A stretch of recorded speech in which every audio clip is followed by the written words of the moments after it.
Bueno, yo me presento, soy Beatriz Carrizosa, arquitecta y directora de una empresa que se llama Casa Dinámica. Estamos aquí ubicados en Bogotá, hacemos proyectos de arquitectura y diseño de interiores, más que todo remodelaciones, muebles arquitectónicos, muebles sueltos y remodelaciones locativas para apartamentos y también espacios comerciales. Estas son las redes sociales, si quieren seguir la página. Trabajamos con toda clase de proveedores, muchos de ellos pues son productores nacionales y hacemos parte también del gremio de creadores, trabajamos de la mano de Alfa como uno de nuestros aliados estratégicos para todas las cosas que hacemos junto con ellos y pues son nuestros proveedores frente a materiales y acabados para todos nuestros proyectos. Este es el índice del módulo 2. Vamos en este módulo a mirar la aproximación a un proyecto arquitectónico de una manera bastante resumida, por lo que no tenemos mucho tiempo, pero siguiendo como el enlace del módulo 1, que vimos bastantes elementos del diseño de interiores, este módulo va más enfocado al tema arquitectónico. Vamos a ver una historia como general de historia de la arquitectura, que se hace como la primera parte. Y luego vamos a entrar ya más hacia los acabados que hay de pared, revestimientos, todos los acabados que conforman un proyecto arquitectónico en general. Y en la tercera parte ya vamos a entrar más hacia lo que es la planimetría, cómo aborda uno un proyecto al ser arquitecto, qué planos se hacen, cómo son todos los dibujos arquitectónicos que son lo que uno le presenta al cliente. Y pues como para que ustedes puedan tener como una idea general de lo que conforma un proyecto arquitectónico y de lo que hacemos los arquitectos. Después de este módulo va a haber un tercer módulo en próximas fechas, entonces vamos a abordar más a detalle algunos de estos conceptos que nos va a tocar ver muy rápidamente el día de hoy. Okay, entonces, la historia del estilo, decoración y arquitectura.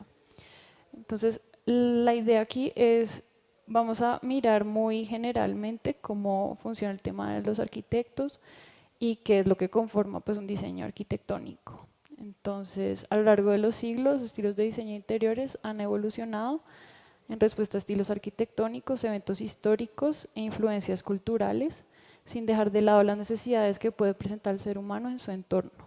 Entonces, la arquitectura se creó como una cobija, como un cobijo para enfrentar como los efectos culturales y como trastornos como climatológicos para el ser humano. Entonces así se crearon como las primeras resguardos y de esa manera se empezó a crear la arquitectura.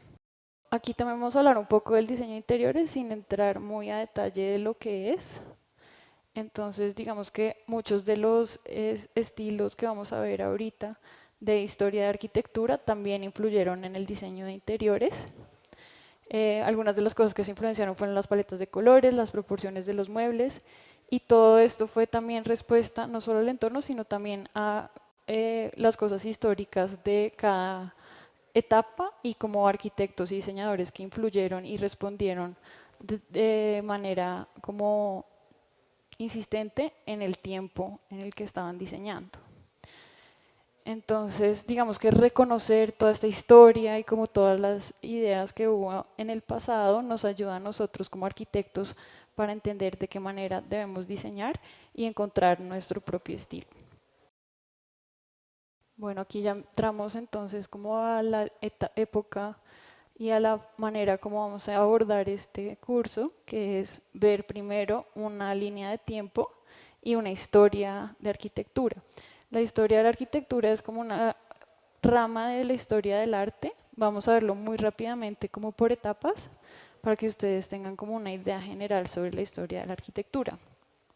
Entonces la parte digamos que más antigua es la época neolítica de 10.000 antes de Cristo a 2000 antes de Cristo, que fue cuando las ciudades empezaron a asentar, cuando las personas, pues cuando los humanos empezamos a asentarnos y empezaron a ser más productores de alimentos y empezaron a hacer como todo el tema ya de la agricultura y se empezaron a construir y consolidar las primeras ciudades. Pues la idea de la arquitectura, como la concepción de la arquitectura fue para protegerse pues de como de la lluvia, de todas las catástrofes naturales y eso, y también de forma religiosa. Entonces eso fue como la manera que se empezaron a construir como las primeras aldeas. Al comienzo pues igual eran muy limitados por materiales, herramientas y tecnología, que hoy en día pues eso ya ha evolucionado increíblemente, pero en ese tiempo pues todo se hacía más que todo como en piedra y cosas muy pues naturales y muy rupestres. Esta es la época mesopotámica del 4500 al 2000 antes de Cristo. Entonces se creó como el desarrollo del urbanismo, fueron las primeras urbanizaciones ya consolidadas y fue como ya como la arquitectura se conformaba como algo que también era impartido por los dioses, como algo religioso y divino, entonces ya la gente y la arquitectura empezó a tener como una connotación religiosa. Se crearon estos templos babilónicos, que eran unas estructuras masivas de mampostería y arcilla, y ellos empezaron a crear los primeros formas súper complejas de ladrillo y barro apilado. Fueron como los primeros en construir eso. Y ellos fueron como que los que iniciaron todo el tema del uso del ladrillo, lo cual pues hoy en día ya es un desarrollo muy común, pero en ese momento eso dio a que se hiciera como un cambio muy importante como en la arquitectura, porque ya pasaron no solamente de usar piedras, sino también a usar arcilla y otros materiales se empezaron a introducir en las construcciones. Los diseños pues, interiores, digamos como la configuración y eso, eran dadas solamente por una habitación central cuadrada y las habitaciones se unían a él, pero variaban en tamaño. En esta época mesopotámica también hubo un grupo sí, como una conformación que se llamaban los Cataluyuk y ellos tenían pues como una urbanización, ¿cómo decirlo?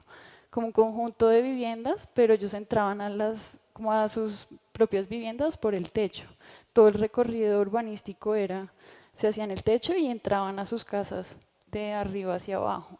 Entonces ahí se empezaron a crear como las primeras aldeas y las primeras conglomeraciones de personas, como hacia una ciudad.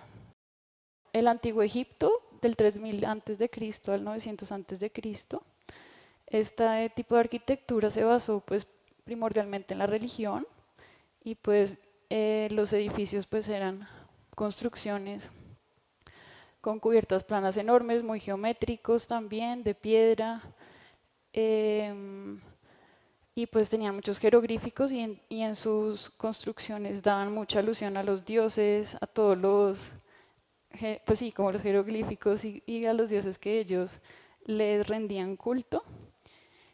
Y debido pues a la escasez de madera, que no había, digamos, madera en Egipto, era muy difícil de conseguir, los materiales que más usaban ellos eran ladrillo de barro y piedra. Okay, la antigua Grecia, del 900 antes de Cristo al 100 después de Cristo. En esta época, pues la arquitectura antigua griega fue conocida pues por sus templos, donde la figura humana empezó a ser muy importante para ellos y también empezó a crear como el canon griego. Y pues digamos que hubo un concepto mucho más afianzado de que la arquitectura debía ser construida no solamente para los dioses, sino para el hombre. Entonces empezaron a tener mucho más idea como de las proporciones y de cómo se debía construir. Pues digamos que ellos eran unos matemáticos geométricos súper estructurados y tenían mucha idea sobre el equilibrio, la simetría, muchos de los conceptos que vimos en el curso pasado fueron introducidos a la arquitectura por los antiguos griegos. La arquitectura romana de 1050 a.C. a 500 después de Cristo fue adoptada pues de la arquitectura griega antigua digamos que tienen muchas cosas similares, de hecho algunas de las columnas y algunas de las estructuras son similares. Sin embargo, los romanos empezaron a tener un estilo un poco diferente a los antiguos griegos porque ellos desarrollaron unas tecnologías diferentes y unas estructuras arquitectónicas como el arco y la cúpula, que fueron las que ellos empezaron a emplear en sus templos y en sus estructuras. Aquí en la arquitectura romana fue cuando se introdujo principalmente el material hormigón o cemento, como ustedes lo conocen, y esto fue una característica muy importante que le dio un cambio radical a la arquitectura y a las construcciones. Pues otro concepto importante de esto es que ya no solamente las estructuras debían ser emplazadas como antes se hacía debido a la limitación de los materiales, sino que con el hormigón ya pudo haber unas formas diferentes a las que antes se usaban. Entonces, digamos que le dio bastante más flexibilidad a los arquitectos a la hora de diseñar. Bueno, la arquitectura bizantina del 500 al 1500 fue pues la arquitectura del Imperio Bizantino, también conocido como Imperio Romano Posterior o Romano de Oriente. Se aumentó muchísimo más como la complejidad de las estructuras y empezaron a usar materiales como ladrillo, yeso y piedra, que pues antes no se usaban en estructuras públicas. Los mosaicos también fueron otro de los materiales que empezaron a emplearse acá, que antes no se usaban. Y digamos que no había ornamento como tal, sino que era mucho más dado como por el material en sí, entonces usaban mosaico, revestían las paredes en mosaico, los pisos, y había pequeñas entradas de luz por los ventanales, pero seguía haciendo construcciones durante toda esta época y las épocas pasadas eran también estructuras un poco militares, como para protegerse de como contrincantes, de otras civilizaciones, entonces hacían edificios bastante grandes con pocas aberturas, con unos muros muy anchos para protegerse como de los enemigos. Bueno, la arquitectura árabe del 700 al 1500. Este estilo de arquitectura fue originaria del norte de África. Las características más distinguibles de la arquitectura árabe fueron los exteriores, que eran sencillos, y interiormente sí estaba súper adornado.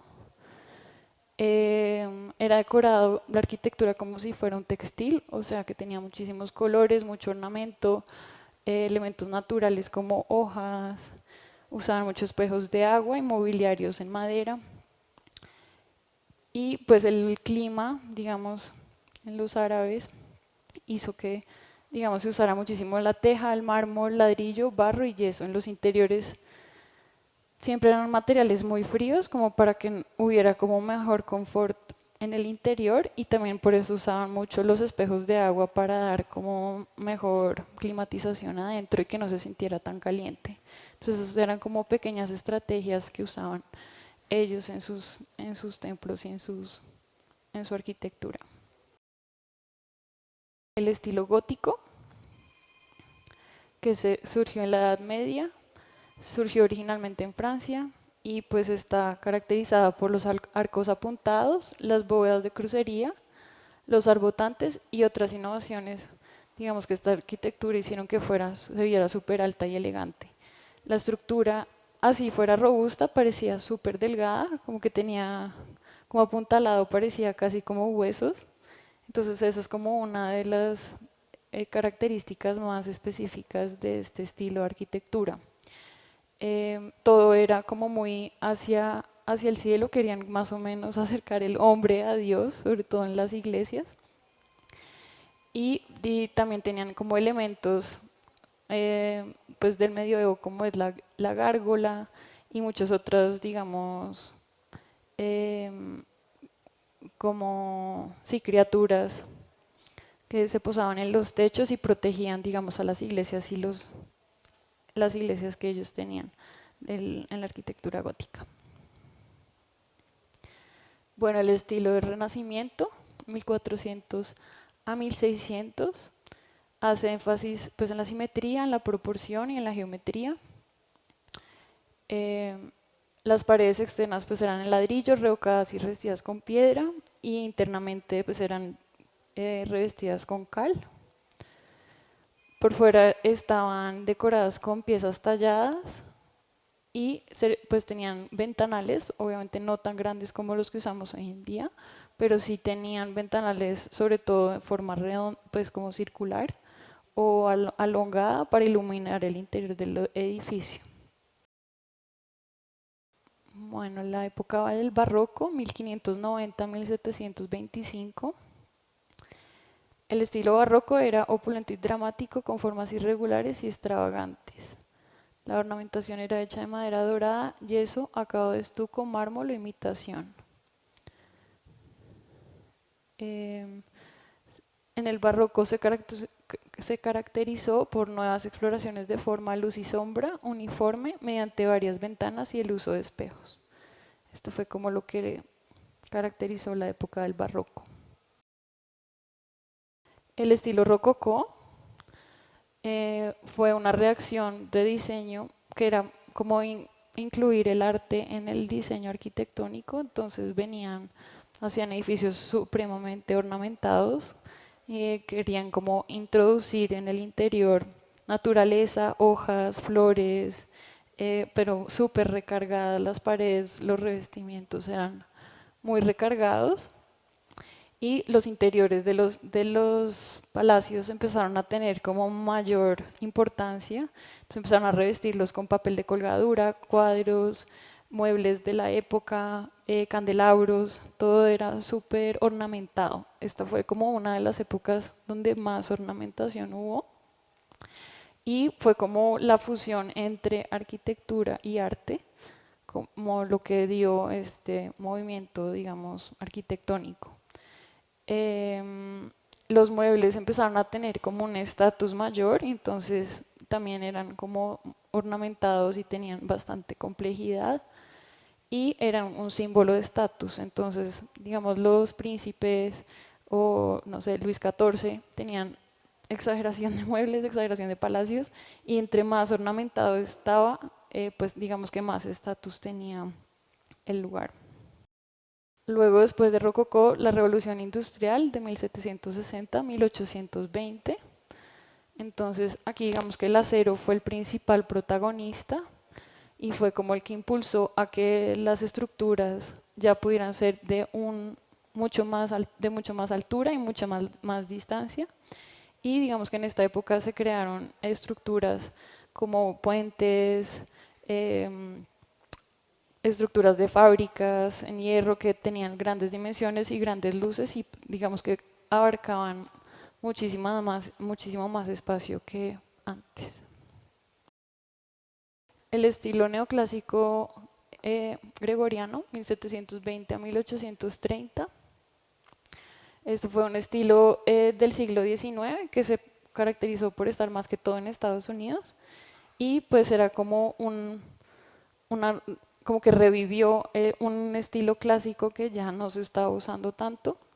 Se caracterizaba por la proporción, el equilibrio y la sencillez en los diseños y pues usaban muchos órdenes clásicos como la columna clásica como la que vemos aquí, que pues es de orden griego y romano. Entonces, digamos que empezaron a emplear esto, empezaron a traer elementos que se usaban en la antigüedad a edificios pues un poco ya en épocas modernas. Utilizaban ladrillo, piedra y colores como el rojo, el tostado o el blanco. El estilo victoriano, pues tenían materiales mucho más, usaban muchísimo materiales como la madera y digamos que tiene un estilo muy particular porque usaban también figuras geométricas como el hexágono, tenían pues ornamentaciones, digamos las cocinas y todo se hacía en madera en colores fuertes y tenían digamos interpretaciones de algunos de los estilos pasados pero de una manera diferente. Entonces digamos la época victoriana incluso es muy recurrente hoy en día en cocinas y en baños, está de moda nuevamente y se caracteriza por tener muchos marcos en madera, con muchas cosas geométricas, pisos hexagonales, y detalles como, sí, detalles en colores vivos. El Art Nouveau, 1880-1910, es un estilo el cual pues incluye, digamos, una jerarquía de escalas en el diseño, como arquitectura, interiorismo, artes decorativas, mueble, textil, joyería, artículos de plata para el hogar y otros objetos de iluminación. O sea, fue un estilo que se utilizó y se empleó en muchos campos, no solamente en la arquitectura.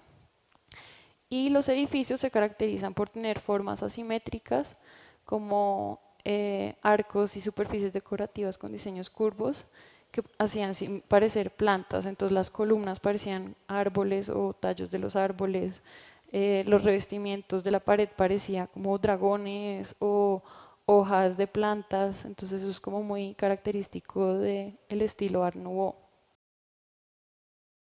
El modernismo, 1900 a 1940, fue como el estilo totalmente opuesto al rococó. Entonces eran estilo carente de adornos y elementos decorativos. Era hacer la vivienda una máquina para vivir, o sea que fuera totalmente simple y funcional. Sí, no querían tener ornamento, sino que simplemente fueran súper funcionales y que se asemejara muchísimo el tipo de vivienda o de espacio a una máquina. Los materiales eran materiales planos, no usaban casi revestimientos, sino usaban colores blancos, ventana corrida, pilares sueltos, pero lo que querían era como que fuera súper funcional y centrado como la funcionalidad de la persona dentro del espacio. El Art Deco, 1910 a 1950, fue un estilo ecléctico que combinó, digamos, elementos aztecas y egipcios dentro de unas estructuras ya bastante modernas, sobrepasando la revolución industrial, y se caracterizó también por incluir ya tecnología en los nuevos materiales y se utilizó muchísimo también en los rascacielos, en edificios muy importantes de gran tamaño, pero tenían estos detalles decorativos que los hacían muy característicos.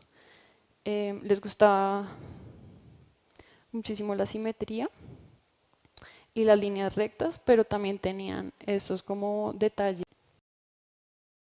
Bueno, el movimiento de Steel, 1917 a 1931, pues fue un movimiento que se incluyó tanto en arquitectura como en arte y era dado por varios planos, entonces era el juego desordenado de bastantes planos dentro de un mismo diseño. Esto a veces uno lo puede encontrar en edificios o en casas construidas hoy en día y todas vienen inspiradas en el movimiento de Steel. Usaban más que todo colores primarios, puros como negro y blanco. Y pues la idea era relacionar elementos positivos y negativos con las formas diferentes, que era como lo interesante. Ya no era el cubo de siempre o la masa como tal, sino que los planos ya disruptían y rompían el espacio para que fuera diferente. El estilo internacional Bauhaus de 1919 a 1933 se dio en Alemania y fue una serie, digamos, de artesanos, artistas y arquitectos los que hicieron este estilo.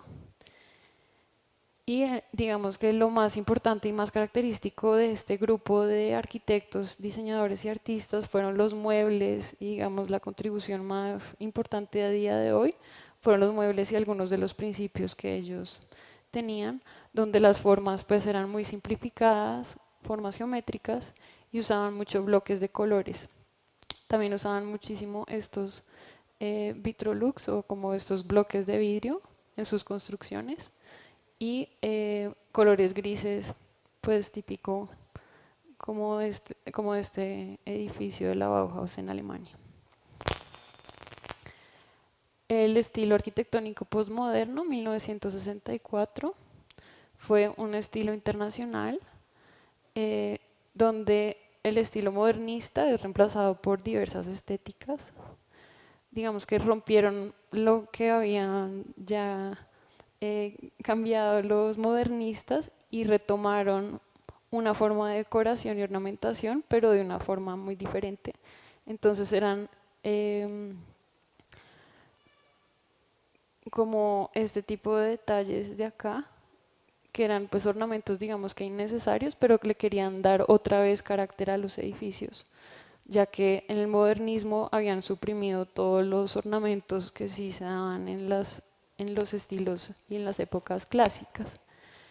Entonces empezaron otra vez a adaptar ciertos estilos de clásicos en estilos modernos, pero de una forma bastante diferente y muy colorida, porque ya teníamos pues ya en esta época bastante flexibilidad frente a los materiales, entonces usaban materiales modernos para crear formas clásicas y se dio este tipo de clase como de edificio donde hay una mezcla bastante incongruente de elementos. El estilo minimalista que inicia en 1980 y que también podemos ver hoy en día, es muy común, digamos que simplificó el espacio, está arraigado muchísimo al estilo modernista, sin embargo se fundó principalmente también por el concepto de estilo japonés, concepto zen, donde digamos la tranquilidad y como la función principal del hogar es como la persona y el usuario. Digamos, es como limpiar un poco el espacio sin llegar a sin llegar como fue en la modernidad, donde ya todo era demasiado despojado de ornamento. Y la arquitectura, digamos, contemporánea, pues digamos que fue influenciada por todos los otros estilos que hubo y pues ha permitido, digamos, que haya tendencias de cierto tipo de edificaciones a nivel mundial. En el estilo contemporáneo hay pues bastante atención al diseño de edificios, pero ya siendo mucho más conscientes con el medio ambiente, con el ahorro energético y digamos con la climatización y con el entorno del edificio en sí. Esto antes no se veía, antes era pues como no había conciencia frente al entorno del edificio, etcétera, sino que era mucho más, se hacía lo que se podía construir en su momento, dependiendo de la época, o sea, lo que se construía era una respuesta de la época, teniendo en cuenta los materiales que se podían emplear y las formas que estaban de moda o en tendencia en ese momento. Entonces, bueno, aquí cerramos un poco esa parte que es como historia, arquitectura, muy resumida. Si ustedes quieren pueden entrar e investigar más sobre cada uno de estos estilos arquitectónicos, que es muy útil saberlos porque a la vez que ustedes ya aprendan de cada uno, pueden empezar a identificarlos en sus ciudades o cuando viajen y saber qué estilo tiene cada edificio, lo cual es muy bueno porque empieza a entender uno de qué edad es el edificio, de qué época, cuántos años tiene, por qué se usaron esos materiales o qué materiales debieron haber empleado y hubieran podido emplear, pero no eran dignos de la época. Entonces, esto para los arquitectos es muy interesante tenerlo en cuenta. Y pues por otra parte, pues saber que estamos muy beneficiados hoy en día con toda la tecnología que hay, con los materiales que hay, con la cantidad y variedad de insumos y tecnología que tenemos a disposición a la hora de diseñar y de construir. Aquí vamos a pasar a una parte de acabados, seguramente para muchos diseñadores y arquitectos que ya trabajan en el medio, pues son conceptos que ya saben muy bien, pero pues que es importante igual repasarlos. Entonces vamos a mirar el tema de revestimientos. Los revestimientos, pues como muchos saben, digamos, es la forma como de vestir los espacios, se usan muchísimo en baños y cocinas más que todo. Y digamos, pues cuando es, digamos, una obra gris o una pared pues en cemento, pues digamos que el revestimiento, dependiendo de lo que uno escoja o la selección de materiales que tenga, pues ya puede ser estuco y pintura, o puede ser ponerle un alicatado y brindarle como un acabado diferente. Los revestimientos para exteriores, entonces digamos que se tiene que tener en cuenta pues la forma del edificio a tratar y la fachada, y sobre todo el tema del agua, que es muy importante en este caso. Hay materiales y revestimientos especiales para exteriores. No es recomendable usar los mismos revestimientos de interior en exterior. Entonces, en exteriores se usa muchísimo más piedra natural, azulejos para exteriores, acero, microcemento, madera y ladrillo. Todos ellos igual deben tener como cierto acabado especial o cierta forma para que no, digamos que la intemperie no los dañe. Pues digamos que si es un caso, por ejemplo, madera, pues debe ser madera teca o un tipo de madera SPC o algún tipo de acabado, ya sea para exterior. La pintura de paredes, digamos que los colores y la pintura que se escogen para los espacios pues dan un efecto muy diferente en cada uno, y pues digamos que otro factor súper importante a tener en cuenta es la luz que tiene el espacio, para que el espacio no quede muy oscuro si le aplicamos un color de pintura muy oscuro o un color de pintura que canse mucho. Entonces, el estuco, pues el estuco influye en las propiedades generales del muro, ya que esto genera como una barrera que va a proteger el muro frente a pues humedad, y genera esa capa entre el cemento o entre el acabado y el apinado y la pintura. Hay muchas maneras de estucar y diferentes estucos, y pues digamos que depende de qué efecto le quiere dar o no al muro, y digamos que sí, como el aspecto final que uno quiere que tenga.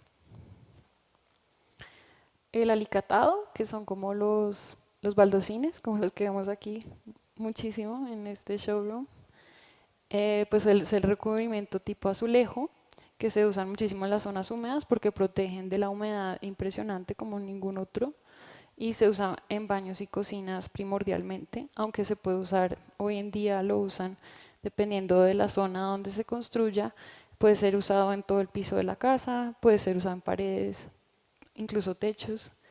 Y pues de estos hay diferentes tipos de alicatado, hay cerámico, hay porcelanato, hay grés. Entonces dependiendo del lugar donde uno lo vaya a colocar, pues es importante poder definir cuál se va a escoger.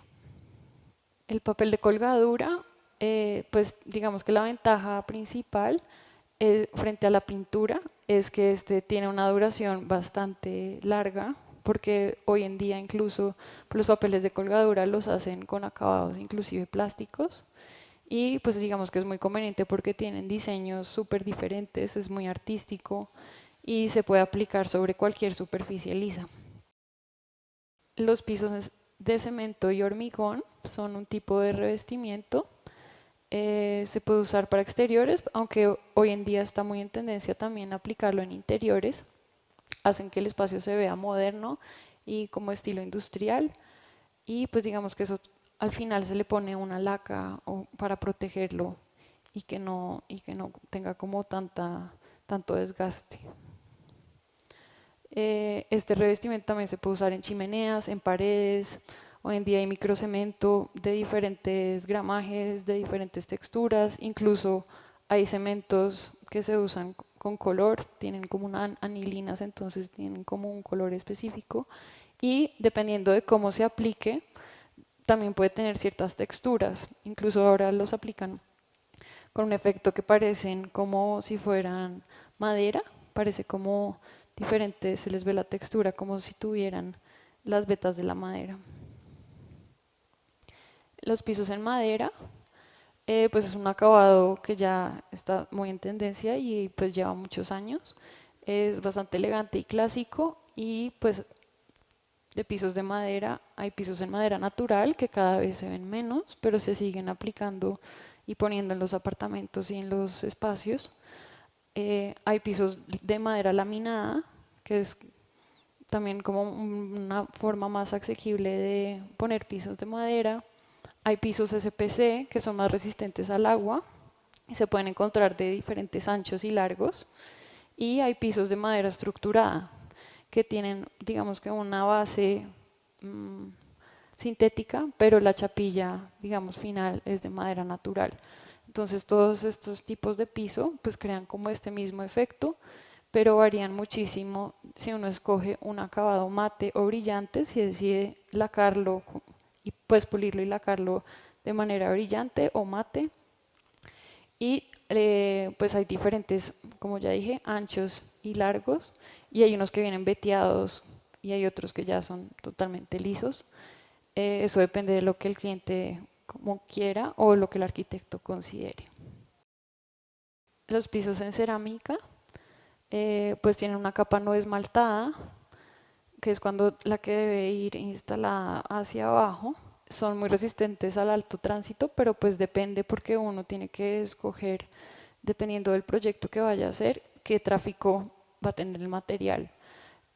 Para pues prevenir, digamos, que ustedes incluyan dentro de un proyecto de alto tráfico un material o un piso cerámico que no sea de tráfico alto y que luego la postventa pueda tener problemas, digamos, porque se craquea o se daña o porque tiene grietas.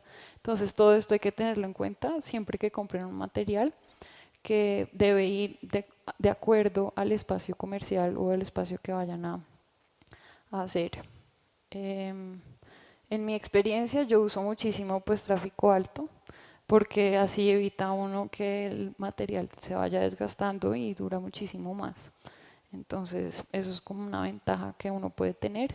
Sin embargo, pues no es necesario especificar siempre con tráfico alto. Puede hacerse también con tráfico medio o bajo, dependiendo del programa y del proyecto que uno esté haciendo. Los pisos en granito suelen colocarse pues de medidas bastante grandes, esa es la ventaja, y también se cortan a medida como para conformar todo el piso. Tienen menos mantenimiento que algunos otros pisos y pues hay unos que son brillantes, más que todo casi siempre son brillantes, pero también hay mate. El porcelanato hoy en día también es, digamos, bastante en tendencia porque es muchísimo más resistente que el piso cerámico y pues tienen diferentes estilos y hay muchísimos acabados dependiendo de lo que uno quiera y el fin como del diseño que les quiera dar. Entonces uno escoge, digamos, piso porcelanato. Hay bastantes tamaños y eso ya depende mucho como del espacio que uno vaya a emplear el porcelanato y pues digamos que cuando uno compra piezas demasiado grandes hay muchísimo más desperdicio a cuando usa menores piezas. Entonces eso es como algo que uno debe tener en cuenta. Yo no acostumbro a usar piezas tan pequeñas porque también le dan a los espacios como un efecto como que se ve todo pequeño. Como hoy en día está muy de moda usar tamaños tipo 1,20-60, 1,80-60 incluso, entonces, o 80-80, dependiendo de lo que uno quiera, pero hay que tener en cuenta que el desperdicio va a ser mayor, porque el corte de piezas es bastante. Bueno, el piso en alfombra.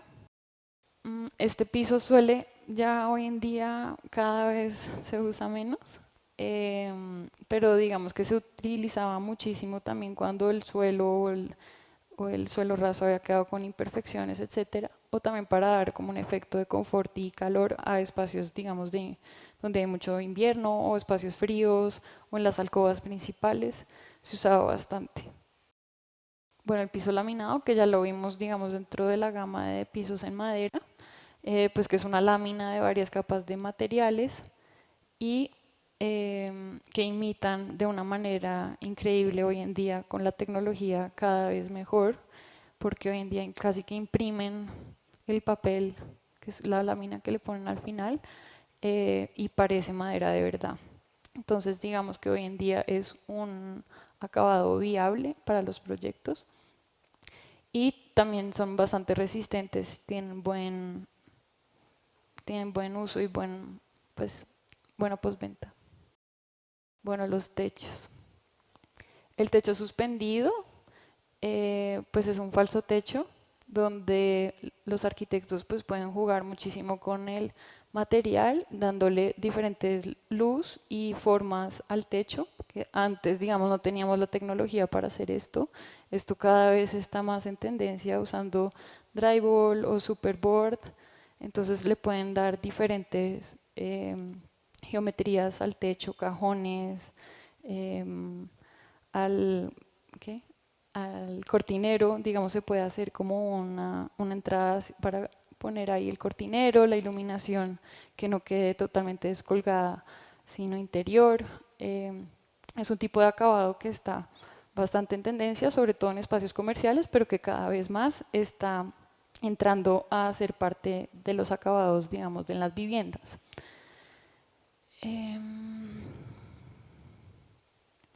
Bueno, el techo con espejos, esto se usa muchísimo en espacios comerciales y espacios, digamos, de hoteles, porque le da mayor amplitud y pues genera, digamos, una forma diferente de reflejar lo que está abajo y se puede emplear en cualquier espacio.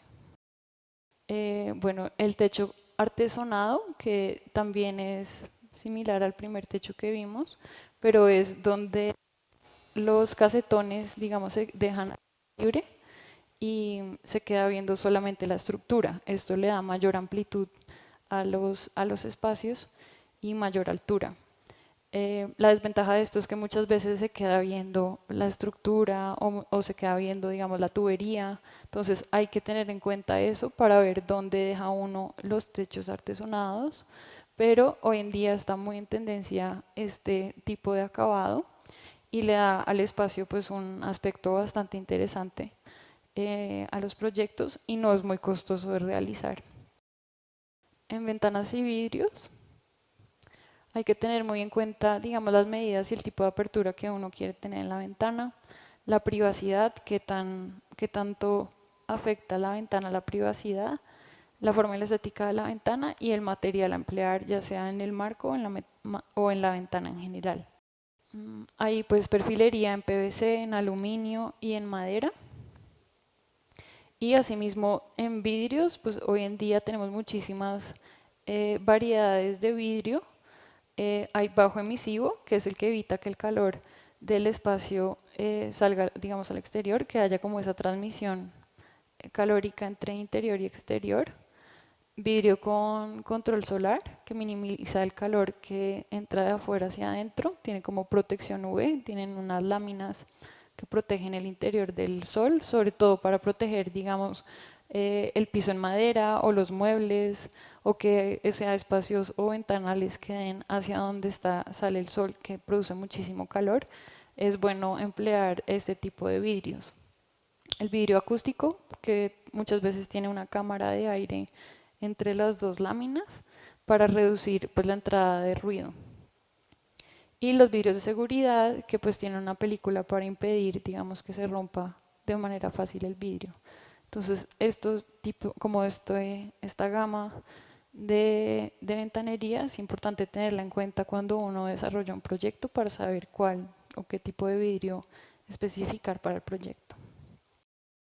Entre más aperturas tenga un vidrio, pues mayor ruido va a tener o mayor entrada y salida de calor. Entonces, en ciudades o en países donde, digamos, tienen estaciones, pues esto lo tienen muy en cuenta porque eso va a generar, digamos, si tienen aire acondicionado, si tienen las batientes muy grandes o pues va a haber una pérdida, digamos, del aire acondicionado interior hacia el exterior. Entonces crean como estas cortinas, digamos, de frío en la apertura para evitar que haya como ese intercambio. Hay ventanas fijas, ventana batiente, ventana oscilante, ventanas deslizantes, ventanas pivotantes. Ya todo esto pues depende del proyecto que uno esté realizando.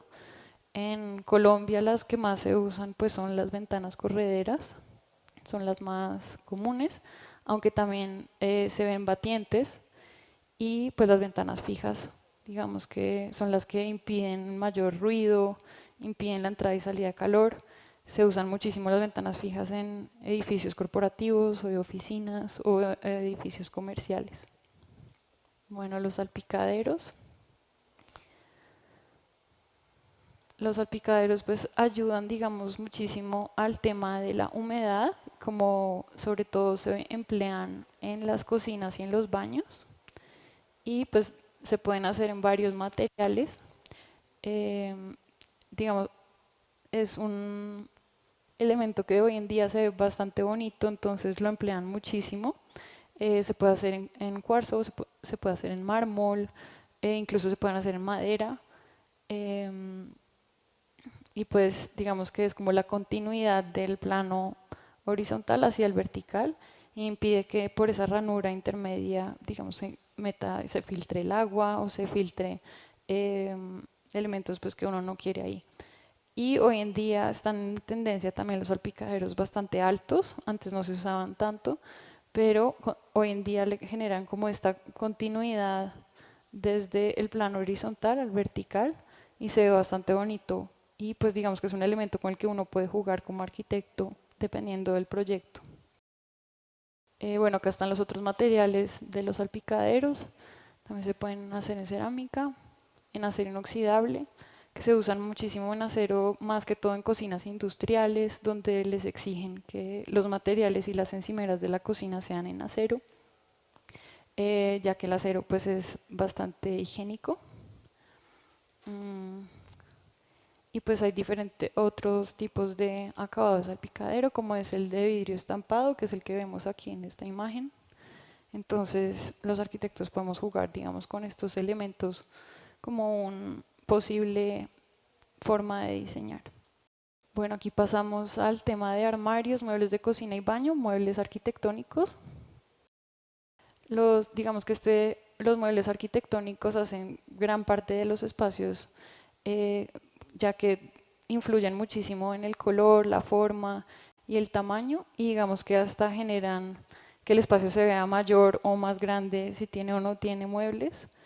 Y pues son, digamos, espacios que uno necesita, son necesarios y súper funcionales para la gente que habita ahí, para guardar todas sus cosas.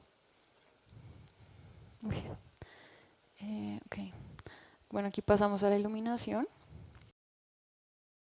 El tema de iluminación también lo vimos en el módulo 1, pero pues aquí digamos que lo importante de digamos, de este apartado sería resaltar, revisar dónde va la iluminación, decidir qué ambiente se quiere crear, porque la iluminación genera un ambiente totalmente diferente si se emplea luz cálida, luz indirecta, luz directa.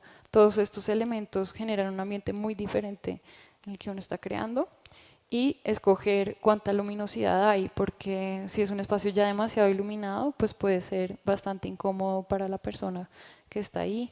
Como también si es un espacio muy oscuro, pues tampoco se pueden desarrollar, digamos, las actividades que uno quisiera desarrollar ahí de manera adecuada. Entonces, hay que tener muy en cuenta esto y también pues son elementos que van a ser parte de la decoración de los espacios, así como ustedes los ven aquí en la sala, que generan como ya sea iluminación general, que es como la que nos da las luces generales.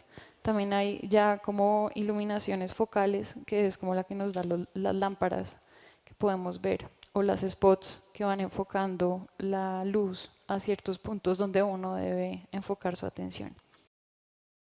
Entonces, bueno, estos son los tipos de lámpara. Hay lámparas de pie, lámparas de sobremesa, colgantes, plafones, apliques de pared y lámparas portátiles, que son como ya se pueden manipular. Bueno, eso fueron como en grandes rasgos, digamos, como los elementos que hacen parte de los proyectos. Y ahora aquí vamos a pasar a un apartado de planimetría, que hace parte de este módulo 2 del curso. Eh, Está muy a grandes rasgos, no voy a entrar demasiado al tema de planos, pero pues para que ustedes se den una idea como de los planos que uno presenta normalmente en un proyecto arquitectónico hacia un cliente o para uno mismo pues poder llevarlos a obra y que se construya. Pues es una herramienta focalizada en la medición y la representación. y pues su propósito es mostrar la organización y disposición de los espacios dentro de la casa o el espacio que se esté diseñando, la posición de las puertas, ventanas y escaleras, y así como el grosor de las paredes. Cada plano debe llevar un título indicando cuál es el proyecto, ubicación, profesional a cargo del levantamiento, si tiene o no tiene matrícula profesional, bueno, dependiendo de si este plano pues se va a llevar una curaduría o no, pues hay ciertos, digamos, datos que sí deben llevar, si no, pues no es necesario.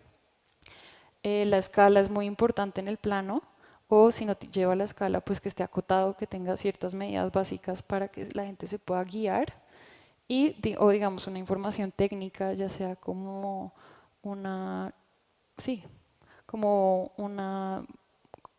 una tabla donde se explique realmente como qué simbología se está utilizando en el plano. Porque esto, digamos que los planos hablan, tienen mucha información aquí dentro, entonces digamos que se ve el grosor de las paredes, se ve la distribución general, cuántas puertas hay, temas como estructura, a grandes rasgos obviamente, y entonces digamos que toda esta información pues digamos debe ser empleada de la mejor manera, porque muchas veces cuando se cometen errores en el diseño se construyen y pues si uno no se da cuenta digamos que lleva errores que después resultan en pérdidas digamos de plata o que se cambie el presupuesto, entonces hay que tener mucho cuidado con lo que se diseña en los planos. Bueno, las elevaciones son dibujos bidimensionales que pues proporcionan al constructor o la persona, al maestro que está construyendo, un, una forma de ver el plano elevado, entonces como en vertical. Es muy importante sobre todo pues poner los niveles, digamos poner las medidas en altura, porque eso pues nos da mucha guía de cómo debe ser, y se crean elementos, por ejemplo, elementos, y aquí hay por ejemplo un gotero para el agua cuando llueva. Entonces todos estos detalles son muy importantes para que el constructor pueda revisarlos y pueda tenerlos en mente a la hora de construir. Bueno, los planos de sección, o también llamados cortes, pues son un dibujo que se emplea muchísimo también en el diseño de interiores, pero en arquitectura también. Eh, y digamos que es uno de los planos más técnicos dentro del ámbito de la arquitectura, porque pues esencialmente es cortar un edificio de un punto a otro, ya sea transversal o longitudinalmente, y permite mirar el espacio frente a qué placas tiene, el diferente cambio de altura, si hay una escalera, de qué manera son los escalones y la altura, elementos como todo este tipo, por ejemplo, de cielo raso, el grosor de las placas, y pues distribución en general, pero se utiliza muchísimo los planos de sección, sobre todo para el tema, pues digamos, estructural. Bueno, la planificación y la proporción del espacio, pues es la manera como distribuimos dentro del plano los diferentes espacios. En un área determinada, estos problemas están relacionados con la medición real del espacio de piso disponible y la altura del techo. Entonces, pues cuando uno genera o se va a hacer un proyecto arquitectónico, pues ideal al principio llegar y hacer la medición general del espacio, y empieza uno a tener como ideas de cómo podría redistribuir de manera eficiente esos espacios. Obviamente hay una carta y digamos unas medidas mínimas que uno debe emplear como arquitecto. No voy a entrar a fondo en eso ahora, pero las pueden encontrar muy fácilmente en internet o en libros como el Neufert, donde están todas las medidas con respecto al ser humano mínimas que debe tener: espacios de circulación, muebles, alturas de mueble, diferentes tamaños de camas e incluso de muebles como son closets, altura digamos de piso a techo y detalles constructivos también. Pero pues lo ideal es que los espacios sean lo más confortables posible y eliminar muchísimo la circulación para que no se desperdicie digamos el área en corredores y en circulación, sino que se pueda aprovechar en espacios que sean de mejor función. Bueno, el espacio es también la dimensión vertical de la altura del techo a la pared y se expresa como una elevación. En un espacio con múltiples funciones, un cambio en la altura del piso o del techo puede definir áreas funcionales específicas y hacer que todo el espacio sea más interesante. Entonces, obviamente uno diseña más en planta, pero usando las otras formas de plano, también puede diseñar muchísimo con diferentes alturas y planos, como son, por ejemplo, dinteles, columnas o elementos divisorios, los mesones, que esto también, así no sean muros, van a conformar los espacios y van a crear barreras dentro del espacio interior. Si piensa en eliminar una pared, puede agregar más funciones a un espacio limitado y así hacer que la habitación se sienta menos abarrotada o encerrada. En un espacio abierto, los separadores de ambiente se pueden usar para hacer que el espacio abierto sea flexible y para darle cierta definición. A la hora de remodelar los proyectos, muchas veces lo que hacemos es minimizar el número de paredes, porque cuando tiene tantas divisiones el espacio se ve muchísimo más encogido. Hay paredes que si son pues un muro estructural pues no se pueden eliminar, o si tiene columnas pues hay que ver la manera de camuflar o disimular esa columna. Pero la idea es que los espacios sean mucho más abiertos. Hoy en día la gente quiere espacios muy abiertos. De hecho, antes era impensable tener una cocina abierta como lo es hoy en día casi muchos de los apartamentos nuevos, porque de esa manera, digamos, se aprovecha mucho más el espacio. De igual manera se pueden crear divisiones en el espacio que no sean muros, como por ejemplo este acabado aquí que es una celosía en madera, pero también se pueden emplear muebles para dividir el espacio, cortinas, otras barreras, ya sea incluso de cambio de piso, que generan como la transición de un espacio a otro, pero que no nos van a limitar el espacio. Bueno, también se pueden usar ventanas o tragaluces para crear una sensación de espacio mucho más amplio. La luz artificial pues también puede generar un efecto bastante importante. O sea, hoy en día se puede hacer, por ejemplo, un baño de emergencia que no tenga luz natural, no tenga ventana, igual puede estar bastante iluminado, y si tiene un extractor, pues mucho mejor. Esas son como ventajas que tenemos hoy en día frente a las que tuvieron antes. Antes no tenían luz artificial, hoy en día nosotros tenemos todas estas herramientas con que trabajar. Pues las ventanas, digamos, que dan mayor amplitud a los espacios interiores, porque pues generan como esa conversación con el exterior y hacen que todo se vea muchísimo más amplio. Bueno, acabados finales, pintura, colorimetría y decoración. Esto va a ser parte del módulo 3 que se va a dictar aquí mismo. No tenemos la fecha exacta aún, pero pues digamos que vamos a entrar muchísimo más ya en el área de cada acabado y qué productos nos ofrece Alfa para los proyectos que estemos desarrollando. Entonces, el módulo 3 va a constar de acabados finales, pintura, colorimetría y decoración. Entonces están muy invitados a participar en el módulo 3, los que quieran asistir aquí o virtualmente. Y muchas gracias por asistir hoy.